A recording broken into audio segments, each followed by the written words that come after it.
It's me.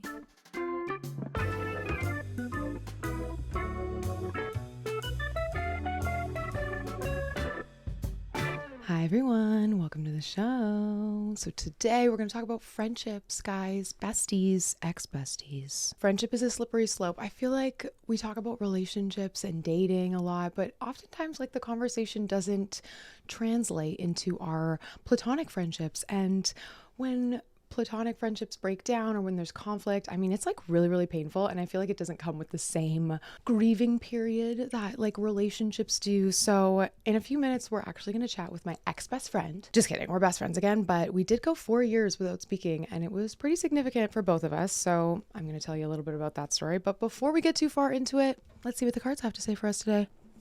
Today, the universe sent us the Justice card. The Justice card is pretty self-explanatory. It's about justice, karma, balance. The point of the Justice card is to remind you that the outcome is out of your control, but it will be fair. To see both sides, find the balance in life. And if any of you are dealing with like some court issues, hopefully this is a sign that it'll be cleared up soon. This could also be inviting you to just bring a little bit more logic into whatever is bothering you. Sometimes we get really trapped in our emotions, and the Justice card reminds us to put our feet flat on the ground and just look at the objective facts. Whatever it is, I hope it works out for you. What a great card for today. I feel like the Justice really reminds me of Libra, and Libra is the astrology sign that represents like relationships. It's scales, so one and another. Two entities kind of balancing each other out. And friendship, that's what friendship is, or what it's supposed to be. I have to admit, my personal experience with friendship hasn't always been like the smoothest sailing. I've always had a fairly easy time like making friends. I'm quite bubbly and like friendly for the most part. But then I'm quite intense and a little weird and a little quirky. And I also have these like really strong standards for the people in my life, which we'll get to all of that. So while they might be easy to make, I find like them hard to maintain, or I used to. You know, growing up as an undiagnosed neurodivergent, obviously you can imagine I was fairly bullied. I was a weird kid, and I like really inserted myself in a lot of things, loud, bossy, all the things. And I will admit that I think that gave me a little bit of trauma. And a lot of us experience friendship trauma in different ways, in a way that, you know, you weren't included in something when you were younger, or you know, friends that you thought really liked you decided that they hated you one day. Whatever it is, those triggers and traumas actually translate into your adult relationships, into your adult friendships. And something I really noticed as I got into my 20s, I started having falling outs with some of my like best people. I think a lot of people, especially women in their 20s, go through at least one really massive like friendship breakup. And this is a pretty painful thing. Personally, I've actually gone through a few, and sometimes I wonder if that's related to these like weird standards that I have for other people. You know, I think everybody has like expectations from the people in their life, but I do think that sometimes we forget to leave space to be disappointed. You disappoint your friends lots of times. My friends disappoint me lots of times, but I still love them, and I want to always leave space for them to not be the perfect person, because that's what they do for me. And when I look back at certain friendships that are no longer in my life, there are a few that come to mind that make me think like, was I being too hard on them? Were my standards too high? You know, because what was really the issue there? Because I think sometimes friends represent different things in your life. We have certain friends that are really deep, and, you know, you tell your secrets to, and like, they're like your sisters, your ride or dies. We have, you know, friends that are maybe a little bit more surface level, that we kind of just like get coffee with once in a while, or we party with. We have like work friends. All sorts of different kind of levels of friendship exist, and it's your job to recognize what role that person plays in your life. A really common one I see is like the party friend. That was definitely how Alicia and I started. We just really liked to party together. And the problem with the party friend, okay, is when you're kind of effed up together all the time, you're not communicating ever sober, which makes a significant difference when it comes to conflict. But actually, let me take that as an opportunity to segue into today's look. Ooh, shall we? So today's look has a funny little backstory. I originally called it gardening, which is a term people have been using online in place of like smoking cannabis so that their videos don't get flagged. And I actually tried to film this in my friend's garden last summer, but failed miserably because I just kept sweating profusely. It was so hot outside. My camera was overheating, and like all of the neighbors decided to mow their lawn at the exact same time. And And I gave up. I was gonna wait to film it again, but our winters are so long in Canada, so I find myself in yet another bathroom instead. I'm wearing this really cool little vintage green set, and when I got it, it literally reeked of Campari and Belmont cigarettes. Whoever used to party in this was definitely an epic person. It was very expensive to dry clean, but those sweat stains you see are actually from me trying to film in 30-degree weather. I got a little lime green smoky eye going on with some red eyeliner, you get it. Cotton polyfill all around me, aka smoke, and I've got some funny little whimsical creatures with their own joints and such. I chose this look today to honor the evolution of sober friends to real friends. If you can't hang out with them sober, it might be trying to tell you something. Let me stop yapping and just tell you what happened with Alicia. So Alicia is one of my closest friends. We met when we were 15 working at a retail store together. Unfortunately, we had a massive falling out during one of our trips together to Thailand. I'll just make it really clear, like I'm pretty at fault for this whole thing. You know, when I mentioned that I've like had quite a few friendship breakups in my life, you might have already thought like, hello, the call is coming from inside the house. And you know what? It's true. I wasn't a great girl back in the day, to be totally honest. I really struggled with sobriety, and if you've watched some other episodes on this podcast, you already know the story a little bit. But really what it came down to between Alicia and I was two struggling girls who couldn't communicate, and one was acting like a dick. That was me. This is so stupid, you guys.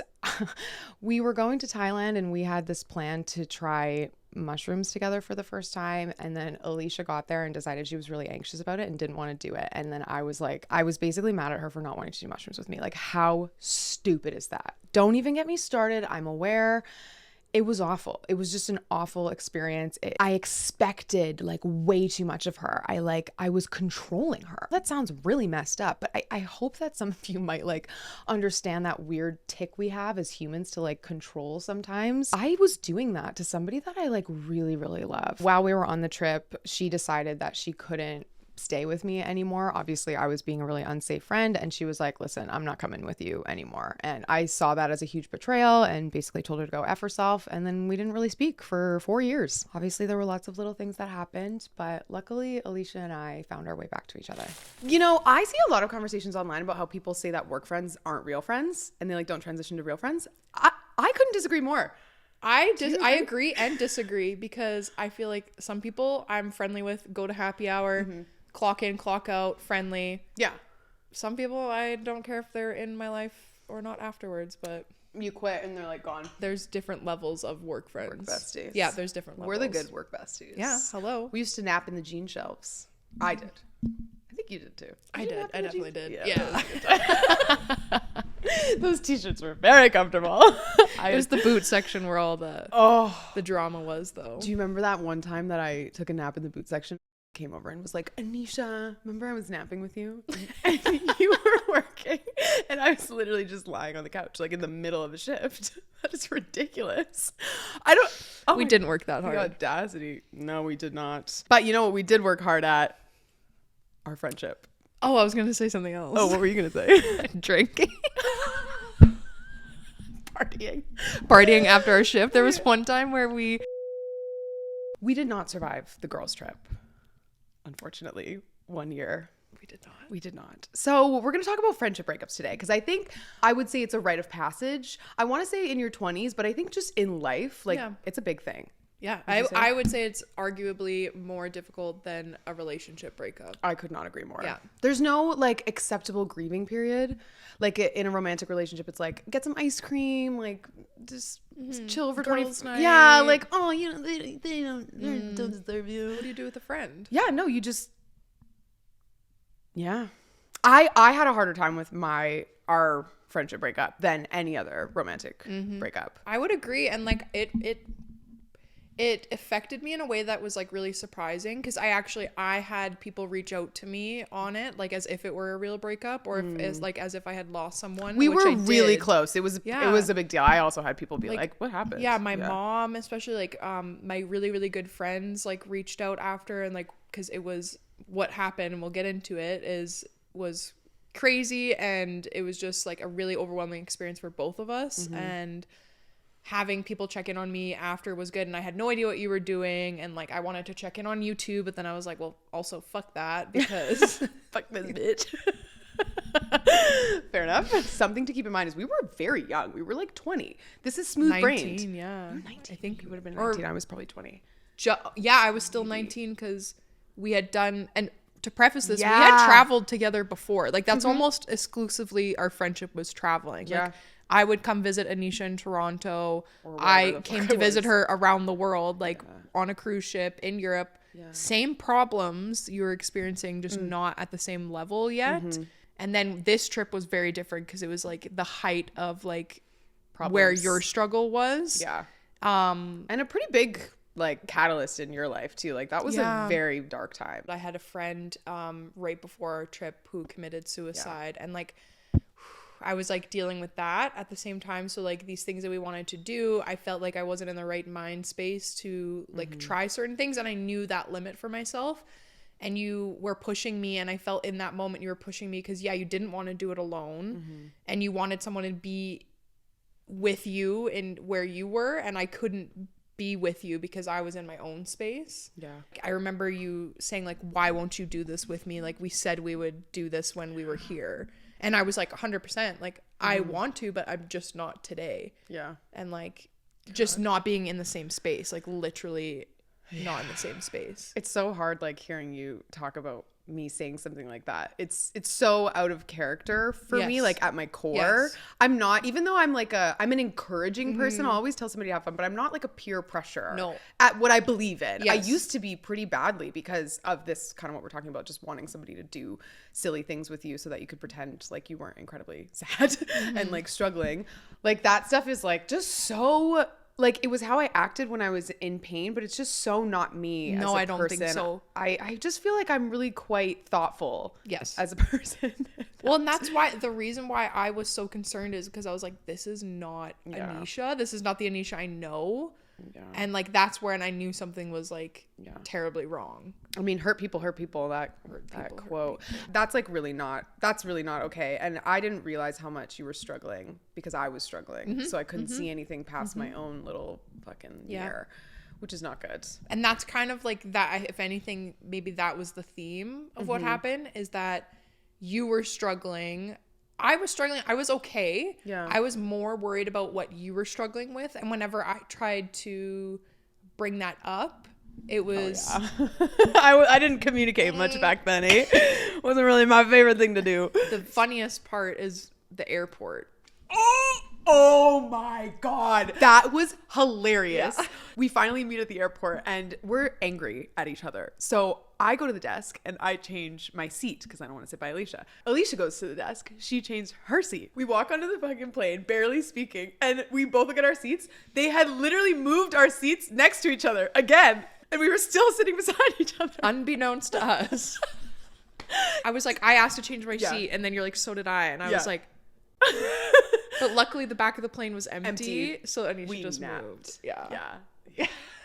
We just got a row to ourselves. That was ridiculous. I think we giggled. That might have been the one giggle that we did had. have we were like, that is so crazy. And then we were stuck in China for like 21 hours. So we had to go to a hotel and we like nobody was speaking English. It's in a very small town on the coast that we flew into. Not small town, small city. And no English. Everyone was speaking Mandarin. We couldn't get a cab. So we ended up sharing a cab because Anisha was able to get one. She was like, you can share a cab. You can come anywhere. And then we both were like, you were like, I got a tattoo. And I was like, so did I. And it was like almost in the same. Oh, yeah. Okay, that little reconnection at the end is actually really cute. It was cute. That's a really funny like, part of the story. You got a tattoo? I got a tattoo. That's cool. Let me see. Cool. Well, looks really good. I love it. Whatever. Anyways. And then the last words you ever said to me were in Vancouver. Oh. And you were like, I remember this. You gave me a hug. We hugged each other. And then what did I say? You said, love you, bye. See you at Christmas. Oh, that sounds like She me. did not see me at Christmas. And then proceeded to not speak to you for 4 years. So, yeah, that's a little bit of the story. Also, just a little disclaimer. This is not an easy topic for Alicia and I to talk about. There are certain things that we can kind of like laugh about and we can keep it fairly light because it's been a few years now. However, like it is still an uncomfortable topic and both of us show our discomfort in opposite ways. And I know that sometimes there's like body language analyzing freaks online. Love ya. I do it too. We are so close and like really, really tight, and just keep that in mind, you know, like there might be things that make us a little uncomfortable, but the point is that we're like moving through this conflict together. We're so willing to have these like difficult conversations. And that's kind of what I want to talk about next. You know, how do you know if a friendship is like worth coming back together? Because not all friendships are created equal. I used to consider my deal breakers to be like iron fists, but as I've like gotten older and had really, really close friends do those deal breakers and have to like decide, is this rule that I've placed for my life more important than this friendship? Most of the time the friendship is more important to me, so I let that deal breaker go. But I still think there are some that you can like kind of see, at least in the moment. I think one of my biggest deal breakers in friendship is like when somebody attacks your character. When a friend uses something that they know will hurt you, that shows like a conscious malicious intent. And I think to me, that's where things stop. And when it came to Alicia and I, it was a similar moment for her when she was like, no, I'm done. The worst part for me, and I've already told you this, you know this. Oh, this one hit me. Yeah, when we're sitting at a picnic table, I was like, I'm really worried about you. And like, I don't know what's going on because you won't tell me. And I know you need something and I don't know what it is. And this is like, I remember because I was quite sober at this time. And I remember being like, I don't know how I can help you, but I know you need something. And I just don't even know what it is. And you said to me, stop social working me. And that hit home at the time because, you know, I'm going through my social work education. I still had a couple more years, I think, at that point. And it was your passion. That's my passion. That's like my gift in life. And so like that hit home for me. And like that was kind of like in that moment, it felt like you were attacking my character and like how much I cared for you. And I was like, how in that moment, that's when I knew. I was like, there's nothing I can do. There's nothing I can do in this moment to say anything to make you feel better because everything will be taken the wrong way. And that's where you were in that place in that time. I couldn't take it for sure. You could not take it. So I said, there's no point. Then the next day we had the conversation of like, I'm not coming with you. I'm going to stay here, which ended up being okay because I had to go to the hospital every day after that because my kidneys got infected. And then you ended up going on to the next island. Yeah. I met Kevin. I still have him on Snapchat. Yeah. He was cool. Kevin's cool. He was a good guy. Shut up. Yeah, he helped me out. And then I got in a motorcycle accident. Yeah, we both had like terrible things happen. After. I don't blame her for being like done after that, you know. I used mentioning her career and like her passion was just, it was a low blow. And I've now been on the receiving end of that. I've had people say like really harsh things to me, attacking like my character, people that I really love, and they've brought up, you know, things that are really special to me. But I actually have decided to stay friends with this person. And the reason being is they were just so self-aware and so willing to be like, wow, I said some really mean things and like, I'm so sorry. And I think that awareness and that like evolution and growth and willingness to work through conflict, that's like that's the real deal breaker. If you're not willing to work through this, if you're not willing to be super mean to each other and then be like, hey, we need to fix this. I don't think that those are the type of relationships that I want in my life. Some people really just want zero conflict. And like, I get that. You can have the type of friendships that you want. I just find that conflict shows up in relationships, at least because I go to deep places with my friends. So I want to know that you're not afraid to like work through that with me. Like I remember one time I got in a huge fight with one of my best friends over none other than Lizzo. Okay. We were like in a heated argument about Lizzo. So much so that I actually was like, I need to leave. And I went to leave and my friend was like, wait, just before you leave, I know we're like really mad at each other, but like we're good, right? Like I love you and like we're good. I know like Lizzo's like causing some tension between us, but we're good. And I just felt so seen in that. I was like, yes, of course. I'm so pissed at you. You're so fucking annoying. We're absolutely good. I love you forever. That moment for me was just such a like, there can be conflict within friendship. One of the biggest mistakes I made was like just not listening to her when she was trying to call me out and trying to say like, listen, you're like not okay. If I had been self-aware enough to be like, you know what, I'm in pain and I'm lashing out at you, I think that maybe we wouldn't have needed to take that 4-year break.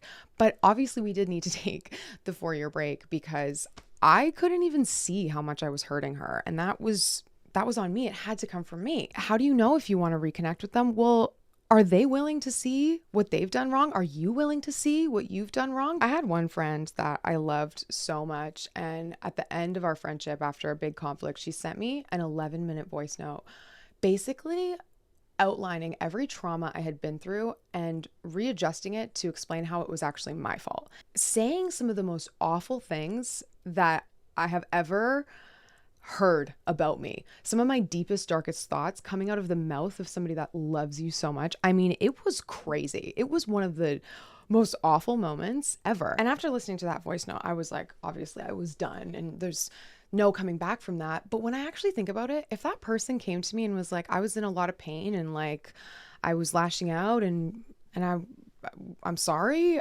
I would still want to be their friend because I love them. Really like my only rule. Are you willing to work through it with me? My personal willingness to do that is the thing that brought Alicia and I back together, because after a few years, she popped into my head all the time. Like I missed her so much. And I remember one day thinking like, God, I miss her. And then something just clicked and I was like, I don't have to miss her.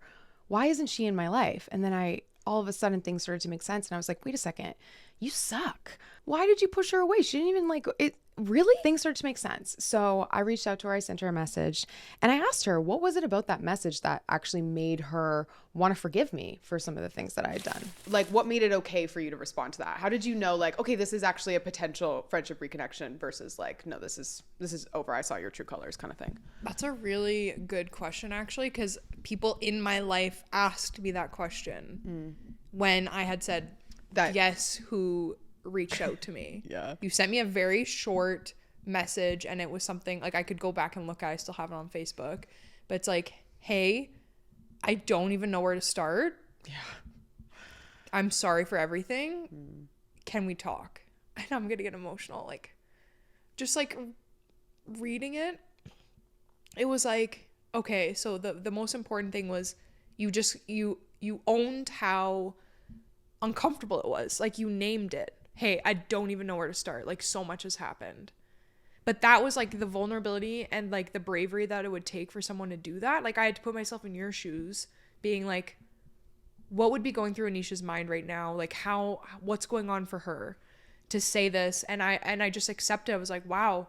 And I immediately wanted to talk to you. Like it wasn't even a thought. I was like, oh my God, like, yeah.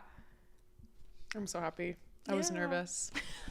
I was truly so nervous reaching out because I knew how much I hurt you. Like that guilt. I mean, this is the thing. If you want to reconnect with somebody, like you have to look at what you've done. Like you can't, it's easy to be angry. It's really easy to be angry. It's easy for me. I don't know if everybody else finds it as easy. I find it pretty easy. So looking at like what you've done and realizing, like wondering if what you're mad about is worth it. And then for me, it was realizing that I wasn't mad about anything. And it was like, oh, I was just kind of awful. Oh my gosh, this is bad. I hurt somebody that I like love very much. And yeah, coming to that realization, I wouldn't have been able to reach out without that. And I was so honored that you were willing to see me. The conversation, don't get me wrong, was fucking hard, but like I found it pretty easy actually to reconnect with you. After that. I did too. Yeah? Actually, that's so strange because I'm thinking about we planned a FaceTime because Anisha was still living in Toronto. So you asked me to plan a FaceTime. It was like in the middle of a work day. I'm not sure why I thought that was a good idea, but I actually kind of remember that. Like I was in a parking lot of my office. Oh my God. Yeah, you were in your car. That's right. Yeah, it's so random. What a big conversation to have in your car. I'm busy. We hadn't spoken in 4 years at this point. Yeah. And we were besties. Like this was a big falling out. If we haven't made that clear yet. Yeah. It was kind of a big deal. Please continue your car. No, like I was in my car and I had an hour. I think it was on my lunch break, and because I'm just busy with like work and school, so I was like, this is important to me. I want to fit it in. And it worked with your schedule, so we booked it. And you openly told me, I've scripted this. I've rehearsed this. I've practiced this. I did. Some people may be like, what the fuck?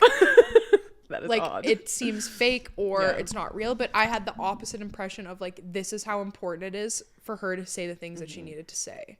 Yeah. And so like, that's why I wanted to receive it. And I remember just sitting there and listening. I think you talked for like 20 minutes. I went off. Yeah. I had a lot to apologize for. There was a lot. Yeah. But that's why I felt like it was even more genuine, because it took that much time, that much thought, reflection, effort, 4 years of time. Yeah. And how do you begin to address 4 years of like literally not speaking? Yeah. It's a long time. And 4 like really pivotal years. I mean, our falling out happened 2021. We're talking, we reconnected 24, 25. Yeah. So those are very important and like intense years to be apart and to catch up on. Mm-hmm. But I was glad that you accepted my apology, because you deserved it and more. I still, there's so much that I could have done. But I just was glad that you knew that it wasn't me. I think that was the most healing part, because when you suffer from mental illness, a lot of people have preconceived like notions of you, and with evidence sometimes. So fair enough. But it was nice that you could still see me through all of that, because reconnecting with you has been like, now it's my turn to get a little mushy. So proud of you. And I know like you still hold a lot of that pain, and I know it shows up in our interactions sometimes. And you've said this like openly, like in moments where we're having, you know, we're talking about this kind of this what happened and this topic, and you've said like, you know, there's moments where I don't feel like I'm good enough, or like maybe those memories come back or those feelings come back. But I'm proud of you, because like that's not easy, and I wish that you wouldn't hold on to so much of it, because I feel like I'm not holding on to it. Yeah. God, being able to go through that type of conflict with you and like have such an awful thing and to do such awful things, and to be able to like still look at each other and say like, I love you so much. It meant a lot, and I think it's a really special relationship, and I don't think a lot of people get to do that. And so I was really grateful that we got to reconnect, because I think that it made our friendship a lot stronger in a lot of ways. And the type of friendship that we have now is so much deeper. I mean, we were kind of arguably like the party friends, I think. 100%. Yeah. I think that's fair to say. We never were sober I don't think we were ever sober. We loved getting fucked up. Yeah. All the time. We still do. So that, my friends, is my sweet, sweet Alicia. Isn't she the best? This was a really special episode for me to do. This was actually one of the first episodes that I ever filmed. And I hope that it helps some of you find a little bit of healing in your friendships, maybe inspires you to reach out to somebody that you're no longer connected with, or gives you a little bit of peace for some of the pain that you've caused other people, or if somebody has caused you some pain, like understanding their experience maybe a little bit more too. And if you want a little practical tip for getting rid of toxic people, I actually have a crazy story to leave you with. So in the span of a month, I found out that my boyfriend was cheating on me, my boss was super toxic and hated me, and I had like a really close friend that was like not a good vibe. And it all happened like super, super quickly. It like blew up like crazy. I was going through old photos the other day, and I found this one that I sent to my mom right after I bought a moonstone ring. I bought this ring a couple weeks before everything in my life blew up. Here's the thing about moonstone. Many people believe that it has the power to rid toxic people from your life. It's funny, I didn't even realize what happened until just recently when I found that old picture. I got this ring and all these people in my life were exposed for who they really were, and I could not be more thankful that I am away from those situations. So if you're unsure, just pick up a moonstone crystal. Well, you guys, thank you so much for opening your mind up with me today. Don't forget to be kind to yourself and others. Okay? Love you. Bye.